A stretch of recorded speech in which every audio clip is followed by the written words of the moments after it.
For 9 seasons, The Love Boat was one of the biggest shows on American television. Every Saturday night, millions of viewers tuned in to ABC to set sail on the Pacific Princess alongside Captain Stubing and his crew. Romance, laughs, and a fresh batch of celebrity guests every single week. It was appointment television at its finest. But what was happening behind the scenes was far more dramatic than anything in the scripts. Did you know that one of the show's main cast members walked off the set mid-series to run for Congress? And won? Did you know that the actress who played the most cheerful character on the entire show was secretly battling a devastating addiction that nearly destroyed her career? Did you know that one of the cast members loved his character so much that he named his own son after him? Today we're breaking it all down. Where are they now? Who did we lose too soon? Who made an incredible comeback? And whose real-life story turned out to be more heartbreaking than any episode ever written? Number 1. Bernie Kopell as Dr. Adam Doc. Bricker, Bernie Kopell was born on June 21, 1933, in Brooklyn, New York. When The Love Boat premiered in 1977, he was 44 years old. He played the ship's doctor, the guy who handed out advice to passengers, flirted with every woman who walked through the infirmary door, and somehow always ended up in the middle of the most ridiculous situations on board. Before The Love Boat, Kopell was already a familiar face to American audiences, thanks to his role as Siegfried, the bumbling villain on the classic spy comedy Get Smart, a show that ran on NBC and CBS from 1965 to 1970 and is still beloved by fans today. But it was Doc Bricker that became his lifetime membership card in the hearts of the American public. He played the role in all 250 episodes across 10 seasons, a remarkable feat by any standard. Here's something most people don't know. Kopell himself came up with the character's name. During late-night discussions with the director, the idea was that this guy who chases women is a bit of a pricker, and that's how Bricker was born, a name that perfectly captures the spirit of the character. After the show wrapped, Bernie Kopell never disappeared. He made appearances in Murder, She Wrote, Scrubs, and The Lincoln Lawyer. He was married 3 times, to actresses Celia Whitney and Yolanda Velos, before marrying Katrina Honortl in 1997. He has 2 kids, Adam and Josh, and his son Adam is named after Dr. Adam Bricker. That says everything. In 2024, at 91 years old, Bernie took part in a Princess Cruises-themed sailing dedicated to the Love Boat and clearly had the time of his life. In 2026, Bernie Kopell is 92. He's largely stepped back from public life and is enjoying a quiet retirement in Los Angeles, but fans everywhere still remember that smile and that look he'd give that said, "Don't worry, everything's going to be just fine." Number 2. Fred Grandy as Burl. Gopher. Smith. Fred Grandy was born on June 29, 1948 in Sioux City, Iowa. When The Love Boat launched in 1977, he was 29 years old. He played the ship's purser, the lovable, slightly goofy Gopher, forever getting himself into ridiculous situations and falling for whichever passenger happened to walk past. What was hiding behind that comedic character is pretty staggering. Fred Grandy graduated magna cum laude from Harvard in English literature. At school, his roommate was David Eisenhower, the grandson of President Dwight D. Eisenhower. He was even the best man at David's wedding to Julie Nixon. This guy could have been a diplomat, a journalist, or a professor at any top university in the country. Life had other plans. Grandy played Gopher in all 250 episodes of the series. He didn't just show up and act, he also wrote several scripts, which earned him a level of respect on set that most cast members didn't have. In 1982, while shooting on location in Turkey, he suffered serious burns when a hydrogen balloon exploded on set. He kept going anyway. When The Love Boat sailed into the sunset in 1986, Grandy did something nobody saw coming. He ran for Congress from Iowa as a Republican. And he won. 4 consecutive terms in the House of Representatives, sitting on committees covering agriculture, taxes, and education. He won 8 Watchdog of the Treasury awards for fiscal responsibility. In 1994, he ran for governor of Iowa, but lost by just a few percentage points. After politics came yet another left turn. Grandy became president and CEO of Goodwill Industries International, then pivoted back to media as the host of a conservative morning radio show in Washington, D.C. In 2010, he had to leave that post following inflammatory remarks about Islam. He still pops up on stage. In 2024, he reunited with Ted Lange and Jill Whelan for a production of I'm Not Rappaport. In 2026, Fred Grandy is 77. He recently went on record expressing regret about not standing up for co-star Lauren Tewes when she needed it most. That's the kind of thing a person with a conscience says. Gopher may have been the funny guy on the ship, but Fred Grandy lived one of the most extraordinary off-screen lives in Hollywood history, from the Pacific Ocean all the way to Capitol Hill. Number 3, Ted Lange as bartender. Isaac Washington. Ted Lange was born on January 5, 1948 in Oakland, California. When The Love Boat hit the airwaves in 1977, he was 29 years old. His character, Isaac Washington, the cheerful bartender with that iconic double-point move in the opening credits, became one of the most recognizable images in the entire run of the show. Every American who watched TV in the late 70s and 80s knew exactly who Isaac was.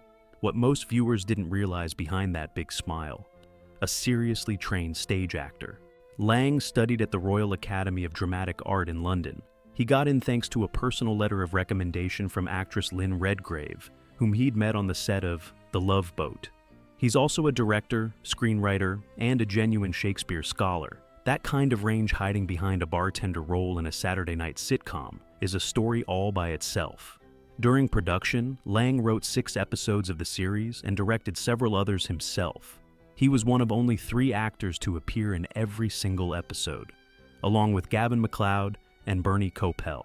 After The Love Boat ended, his career went in every direction. He directed episodes of popular series, played recurring roles on TV, and in 2006 competed on Celebrity Fit Club on VH1, where he dropped 28 pounds.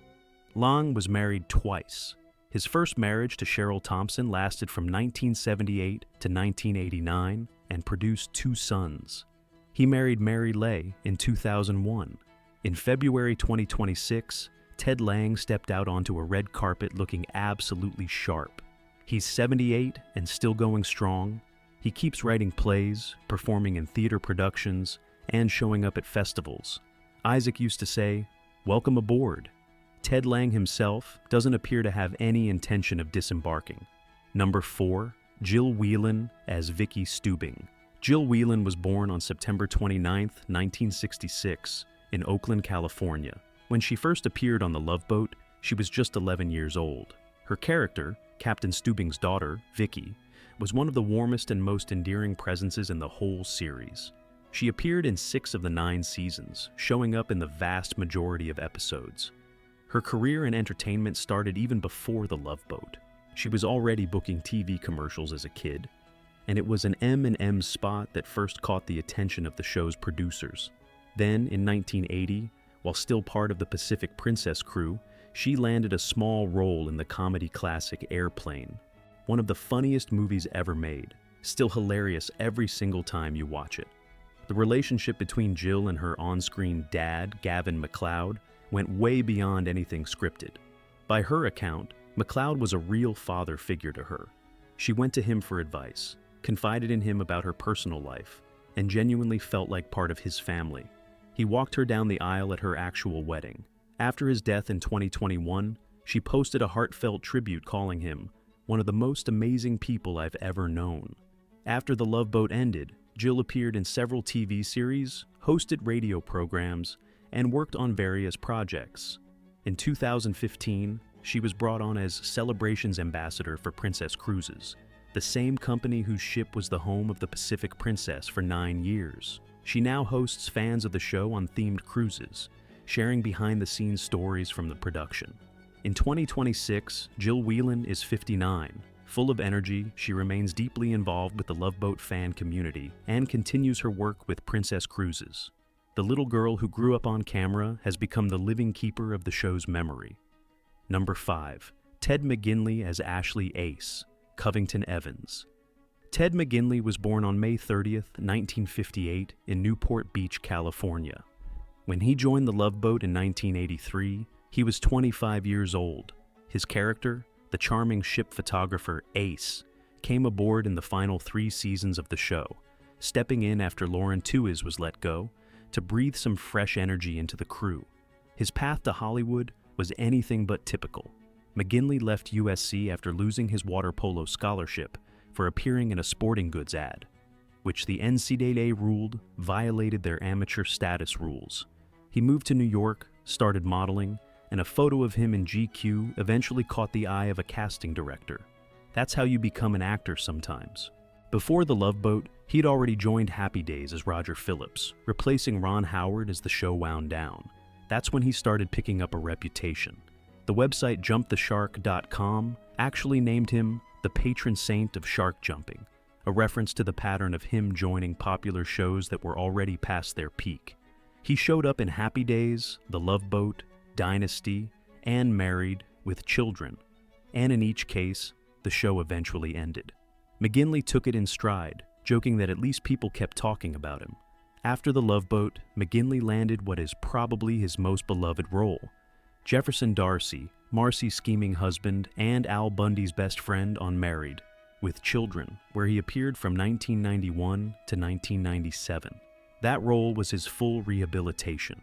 He followed it with recurring parts on The West Wing and Hope and Faith, and most recently appeared in the Apple TV Plus hit Shrinking as neighbor Graydon Ford. Proof that the ability to laugh at yourself is genuinely one of the most valuable things a person can have. In 2026, Ted McGinley is 67. He's married to actress Gigi Rice, and they have 3 children. He's still actively working. Ace may have been the photographer on board, but Ted McGinley is an actor who had the character to reinvent himself and prove that Hollywood labels are only as permanent as you let them be. Number 6. Patricia Klouse as Judy McCoy.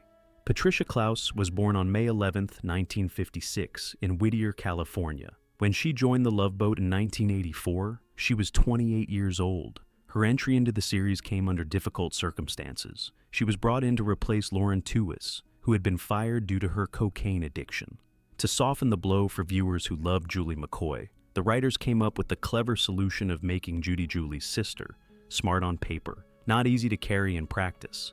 Before The Love Boat, Klouse had already built a reputation as a reliable and professional actress in TV productions and stage tours. Those were exactly the qualities that got her this particular job, stepping into the shoes of an iconic character with a built-in fan base. She appeared in the show's final 2 seasons, working hard to give Judy McCoy an identity of her own, rather than just being a placeholder. Cast members who were there say she pulled it off, though audiences took a while to come around. After The Love Boat ended, Klouse continued in supporting roles for various TV series, but never landed another major recurring part. She always kept her personal life tightly private. No information about marriages or relationships ever made the rounds. By the mid-1990s, she had largely stepped away from acting. Unlike several of her former crewmates, Patricia Klouse hasn't taken part in the cast reunions or the themed Love Boat cruises. That silence appears to be a deliberate choice. Her story is one of someone handed one of the most thankless assignments in television history, and handling it with professionalism and grace. Some people simply prefer to move on quietly, and that's entirely their right. In 2026, Patricia Klouse is 69. Her life after the series remains largely private, but her time aboard The Love Boat is still remembered by the fans who were there from the beginning. Number 7. Jenna Lee Harrison as Brooke/Brontë Lambro. Jenna Lee Harrison was born on June 2, 1959 in Walnut Creek, California. She joined The Love Boat in 1981 at age 21, initially in a guest role before her character, Brontë, became a series regular in the final 2 seasons. The path that brought Harrison to The Love Boat was already marked by the experience of a high-profile replacement. She had previously joined Three's Company as Cindy Snow, stepping in after Suzanne Summers left the show in a very public contract dispute. That kind of casting, taking over from a beloved character on a hit show, puts you in an almost impossible position. The audience is watching with their arms crossed. Harrison handled it with enough conviction to open the door to The Love Boat next. Outside of the set, her life took her in a completely different direction. She moved into real estate and business, putting more and more distance between herself and Hollywood. She married and became a mother, though she never sought out attention for her personal life. By the 1990s, she had quietly stepped away from acting. In 2026, Jenna Lee Harrison is 66. She lives well outside of the spotlight, and that appears to be exactly where she wants to be. Sometimes the quietest person on screen turns out to be the wisest one off it. Number 8. Marion Ross as Elizabeth Stubing. Marion Ross was born on October 25, 1928, in Albert Lea, Minnesota. Most Americans know her as Marion Cunningham, the mom from Happy Days, one of the defining sitcoms of the 1970s and 80s, where she appeared in all 255 episodes across 11 seasons. For millions of viewers, she became the image of a warm, wise, and dependable mother, the kind of presence that gave the show its emotional core and stability. But Marion also had a meaningful connection to The Love Boat. She made multiple appearances as Elizabeth, Captain Stubing's wife, forming a genuinely warm and believable on-screen couple with Gavin MacLeod. Their chemistry wasn't accidental. They had known each other long before either show brought them widespread fame, and that familiarity translated naturally into every scene they shared. Marion Ross is a true legend of American television, with a career spanning more than 7 decades. She first appeared on screen in 1953, in a completely different era of the industry, and from that point on, she navigated generations of change in film and television without ever losing relevance. Beyond Happy Days, she continued working consistently, never stopping, never coasting, and never treating her craft as something guaranteed. She took on numerous roles, maintained strong professional discipline, and approached every project with the same level of dedication. Her superpower is absolute naturalism on camera. Wherever she appears, audiences believe her instantly. She never seems like she's acting in an artificial way. Instead, she brings a quiet authenticity to every role, making her characters feel real, grounded, and deeply human. Her personal life had its complications. Her first marriage to Frederick Potter lasted from 1951 to 1962 and marked an important but finite chapter in her life. Later, she had a long-term relationship with actor Paul Michael, which she never formally turned into marriage, though their bond remained deep and meaningful. Like many figures of her generation, Marion experienced both the stability of professional success and the complexities of her private life. In recent years, she continued to take on roles and remain active, refusing to slow down. Even at an age when most would have long retired, she chose to stay connected to the work she has loved her entire life. In 2026, she is 97 years old, one of the oldest active veterans in Hollywood history. Her continued presence is not only impressive, but symbolic, a living example of what happens when you genuinely love what you do and refuse to let go of that purpose.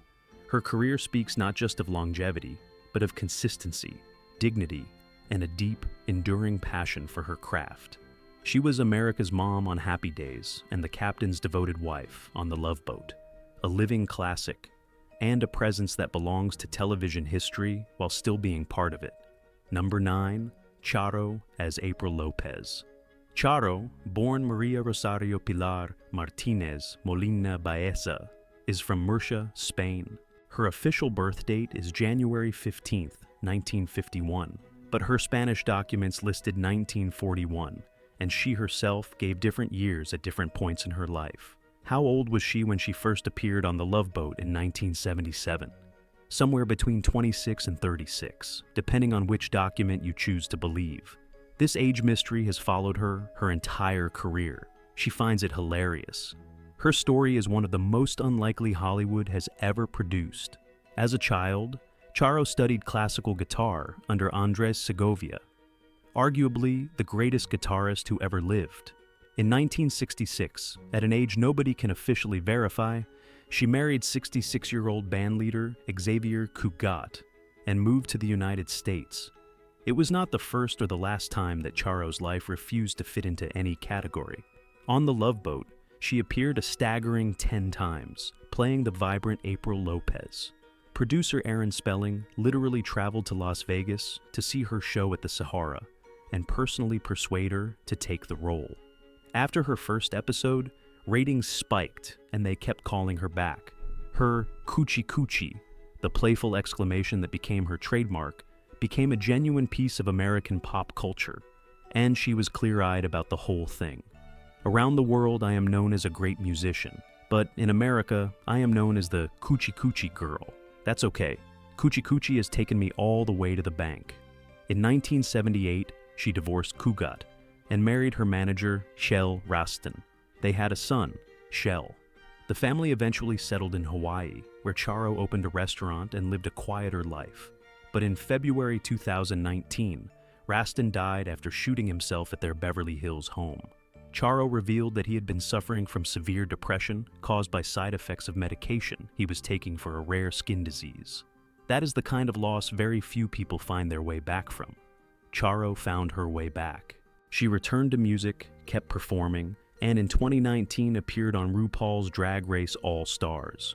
In November 2025, she joined the rest of the Love Boat cast for a Princess Cruises themed sailing. In 2026, Charo, whatever her actual age may be, is still here, still active, still completely unstoppable. Guitar in hand, that enormous smile in place, and that same energy that made people reach for their remote controls on a Saturday night. The ship has sailed. Charo hasn't. Number 10, Heather Menzies as a guest passenger aboard the Pacific Princess. Heather Menzies was born on December 3, 1949, in Toronto, Canada. When she made her appearances on the Love Boat in the late 1970s, she was around 27 or 28 years old. Her roles on the series were small. She came aboard as a guest passenger, the way hundreds of other actors did throughout the run. But her life away from the camera deserved its own feature film. What most people watching her on the Love Boat didn't realize, this was one of the Von Trapp children. In 1965, when Heather was just 14 years old, she played Louisa Von Trapp in The Sound of Music, the Julie Andrews musical that became one of the highest-grossing films in Hollywood history, and is still shown on American television every holiday season, without fail. That role opened every door in Hollywood for her, including the one that led to the Pacific Princess. But it wasn't her screen roles that defined her life. It was love. In 1974, Heather was filming a Libby's corned beef hash commercial and met actor Robert Urich. They got married in the spot, according to the script. A year later, they got married for real. It was a marriage for life, in the most literal sense of the phrase. Together, they adopted 3 children. Urich became one of the most recognizable TV actors of the 1980s. Vega, Spencer, for hire. But in 2002, he died of a rare form of cancer called synovial sarcoma. He was 55 years old. Heather didn't just survive that loss, she turned it into a purpose. After her husband's death, she founded the Robert Urich Foundation, which raises funds for sarcoma research. She had already survived ovarian cancer herself, and knew firsthand what it meant to fight the disease from the inside. In November 2017, the diagnosis came: inoperable terminal brain cancer. On December 24, 2017, Christmas Eve, Heather Menzies passed away at the age of 68, surrounded by her children. Her son Ryan said, "She was an actress, a ballerina, and she loved living life to the fullest." Heather Menzies played a few quiet episodes of The Love Boat, small, unassuming appearances. But her life beyond those cameras was bigger than any role she ever played. A Von Trapp child, a wife, a mother, a cancer fighter, a keeper of a beloved man's memory. On the Pacific Princess, she was a guest. In Hollywood history, she's permanent. Number 11. Gavin MacLeod as Captain Merrill. Stubing Gavin MacLeod, born Alan George C., came into the world on February 28, 1931, in Mount Kisco, New York. When he took command of the Pacific Princess as Captain Stubing in 1977, he was 46 years old. It wasn't his first major television role.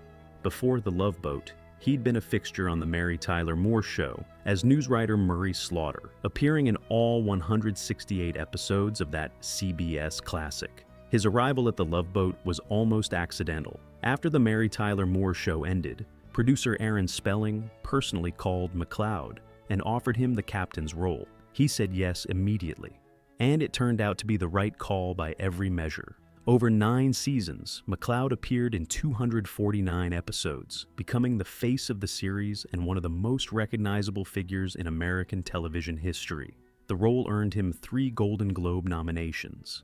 And as for millions of American families, Captain Stubing was as familiar and comforting as any character on television, the kind of steady presence that made Saturday nights feel like something to look forward to.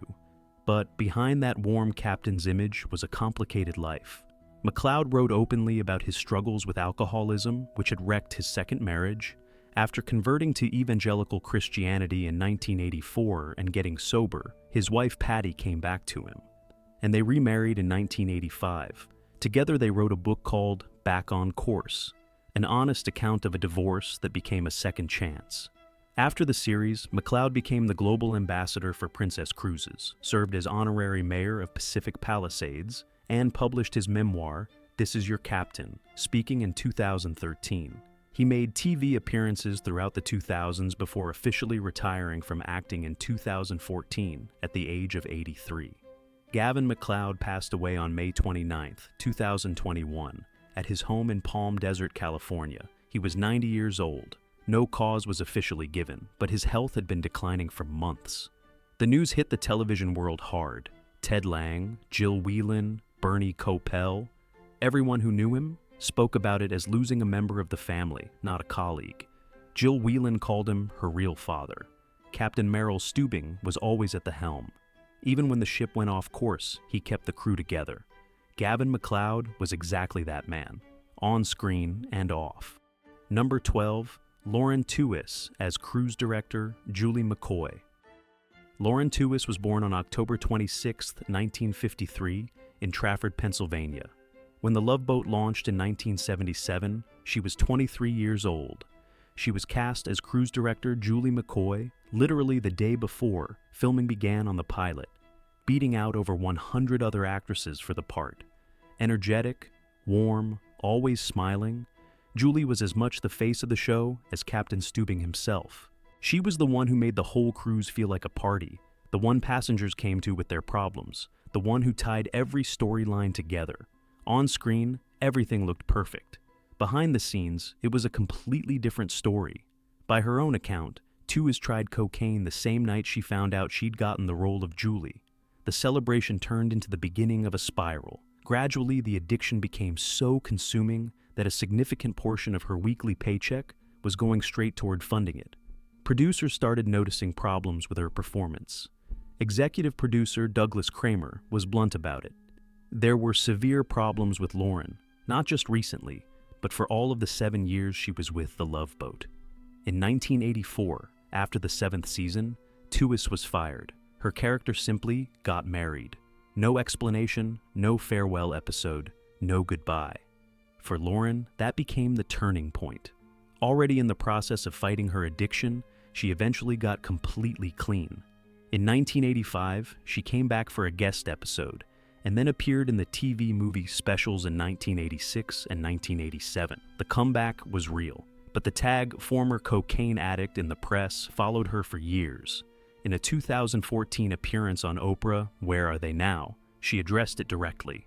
I recovered magnificently, but the label never went away. Her personal life went through its own trials. She was married 3 times. Her third husband, stage actor Robert Nadir, died in 2002 from ALS, Lou Gehrig's disease, a slow, cruel form of muscular degeneration. Another blow she faced with quiet dignity. After years of difficulty, Tewes moved to Seattle in 1994 and started over. She worked in regional theater, did voiceover work for radio commercials, appeared in the audio mystery series Murder and the Murdochs, and, in one of the most surprising career pivots in Hollywood history, went to culinary school. She trained as a cheese specialist and works as a sous chef for a catering company in Seattle. It might be the most unexpected second act imaginable for a primetime TV star of the 1970s. In 2026, Lauren Tewes is 72. She lives quietly, far from Hollywood. Her former castmates speak about her with genuine warmth. Fred Grandy recently went on record regretting that he didn't stand up for her when it mattered. Bernie Kopell calls her wonderful. Fred Grandy described her recovery as nothing short of magnificent.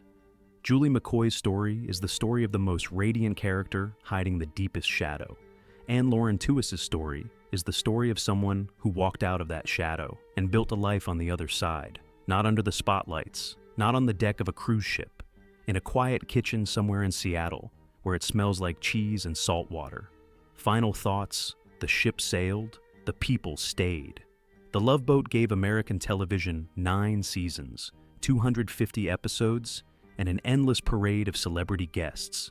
Gene Kelly, Liza Minnelli, Janet Jackson, Ethel Merman, Tom Hanks, before anyone knew who he was. It was the kind of show that entire families watched together, every Saturday night, for nearly a decade. Critics hated it. The audience didn't care. It was comfort television before that phrase even existed. But the real story was never about the guests. It was about the crew, the people who stayed on board year after year and became something genuinely close to a family. Some of them left too soon. Some reinvented themselves completely and found a whole new life. And some of them, 40 years later, are still getting on stage, still smiling for the cameras, and still talking about what it felt like to sail across the Pacific with people they loved. If you enjoyed this ride, hit that like button and subscribe to the channel. Drop a comment and tell us who your favorite Love Boat character was. Think about those Saturday nights when the whole country sat down together and watched Captain Stubing and his crew set sail. They don't make shows like that anymore. And maybe they don't make times like that anymore either. We'll see you on the next voyage.